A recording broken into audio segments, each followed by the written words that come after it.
what biological age is compared to chronological age, because I don't think that people really understand that there's a difference between the time we've been on the planet versus how our cells are aging. Right. I mean, the fastest way to understand that is like the twin studies of one who smokes and one who doesn't, right? I think we can see the aging, but what we can't see is what's happening on the inside. So we have our chronological age, mine is 56, but then we have different ways to measure our biological age. So we have, 12 different hallmarks of aging. So really, theoretically, I suppose you could have over 12 different ways to measure that. So there's just a multitude of things that we're measuring, or this, not me, I am not in that, but that they're measuring when we're looking at biological age. So different tests are measuring different things, and so every test can give you a different biological age in theory.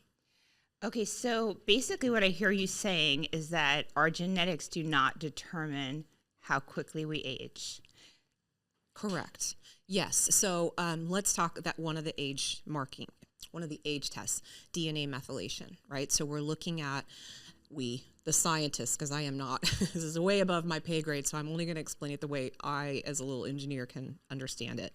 But, we've got our DNA methylation, or these basically these guards that almost stand sentry over your DNA, and they're sort of saying, okay, this genetic trait is going to stay turned off, and this, good genetic trait is going to stay turned on. So imagine a baby who's got the ApoE4 gene. Well, they're not going to develop Alzheimer's as a baby because their DNA methylation is working to keep that DNA in a very, functioning in a very healthy way. So we can manipulate that DNA methylation as we age. And so what happens as you get older, that DNA methylation based on how you live your life. So how you play the piano almost, right? I suppose your genetics is the piano you've been given, but how you decide to play that piano, how fast you play that song, how hard you play that song, or how softly, that's going to determine how that DNA methylation ages. I mean, that's just one biomarker. Of course, there's, a bunch of different ways to measure your biological age. I mean, there's physical ways, right? There's your grip strength. There's just so many different ways that we age. And there's no one, like I said, there's no one hallmark of aging, although they all are linked together, right? So, I mean, if your DNA methylation starts getting wonky, well, then other things are going to get wonky, and your organ ages, different organs are going to age. I mean, it all ties together, but yet we can, because we're, humans, we have to kind of look at it systematically and in different ways. Yeah. So, different systems. Yeah. So to translate that, basically, when I was in medical school, we were taught you'll know more than me. Yeah, but you actually practice it. You practice it, and you've made a difference by over 20 years. So you just mentioned you were 56 years old. Yeah.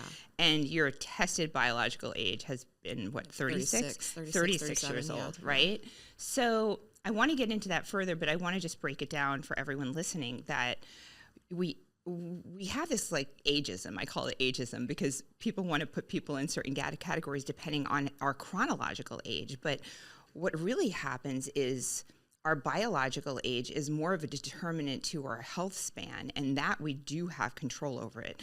As you mentioned in the twin studies, an identical twin will age at a very different rate than another identical twin. So even though they've been on the earth the same amount of time, they're aging at a very different pace. And I think this is the coolest thing in the world, because that's what gives us agency over our life. We don't have to just give up and surrender to time. We have control through little choices that we make. And it doesn't have to be the billionaires that have this. It's tangible for everyone.